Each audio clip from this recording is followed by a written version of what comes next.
दोस्तों, एक जंगल में एक नदी बहती थी। इस नदी के एक पार एक मगरमच्छ और दूसरी साइड पे एक बंदर रहता था। एक दिन नदी में मगरमच्छ तैरता हुआ बंदर के पास आया। बंदर इस वक्त आम के पेड़ के ऊपर बैठा था। मगरमच्छ ने आते ही बंदर से कुछ आम खाने को मांगे। बंदर भैया, अगर तुम मुझे आम खाने को दे दो तो मैं आपका सारी जिंदगी एहसानमंद रहूंगा। मुझे बहुत भूख लगी हुई है। बंदर ने कुछ आम मगरमच्छ को दिए।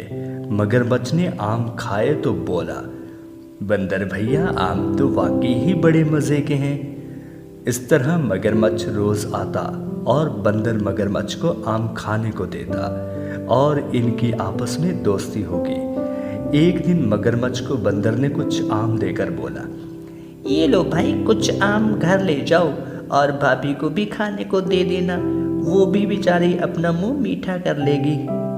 मगरमच्छ ने आम अपने ऊपर रखे और तैरते हुए खुशी खुशी अपने घर वापस आ गया और अपनी पत्नी को आम दिए और इसके बाद अपनी और बंदर की दोस्ती के बारे में भी बताया। मगरमच्छ की पत्नी ने जब आम खाए तो इसके जहन में बंदर का ख्याल आया और बोली, आम तो वाकई ही मज़ेदार है। जो बंदर रोज इस आम को खाता होगा, इसका दिमाग भी कितना मज़ेदार और लजीज होगा। तुम ऐसा करो कि बंदर को अपने साथ लेकर आओ, मैं इसका दिमाग खाऊंगी। मगरमच्छ अपनी पत्नी की बात सुनकर बोला, अरे देखो, वो मेरा दोस्त है और मैं अपने दोस्त को धोखा नहीं दे सकता। मगरमच्छ की पत्नी बोली, अच्छा ये बात है तो आइंदा मुझसे बात नहीं करना और मैं अपने माता पिता के घर चली जाऊंगी और कभी वापस नहीं आऊंगी। तुम मेरे लिए इतना भी नहीं कर सकते। मगरमच्छ ने अपनी पत्नी को बहुत समझाने की कोशिश की मगर वो ना माने। आखिरकार बेचारे मगरमच्छ को अपनी पत्नी की बात माननी पड़ी। फिर वो तैरता हुआ बंदर के पास जाने लगा और जाते जाते सोच रहा था कि बंदर को कैसे वो अपने साथ लेकर आए। फिर इसके साथ ही इसके जहन में एक ख्याल आया। वो बंदर के पास जाकर बोला, बंदर भैया, कैसे हैं आप? कल जो आपने आम भेजे थे वो बड़े ही मज़ेदार और लजीज थे।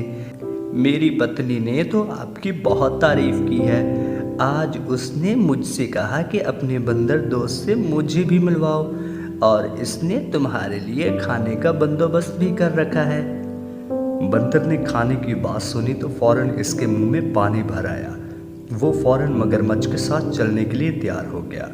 वो नदी में सफ़र कर रहे थे कि मगरमच्छ को दोस्त की मोहब्बत याद आने लगी कि इसने इसके साथ बहुत अच्छा वक्त गुजारा है।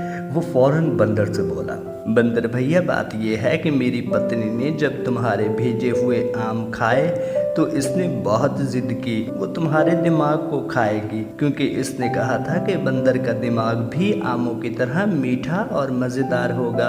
बंदर ये सुनकर परेशान हो गया क्योंकि अब वो भाग नहीं सकता था। इसके हर तरफ पानी ही पानी था।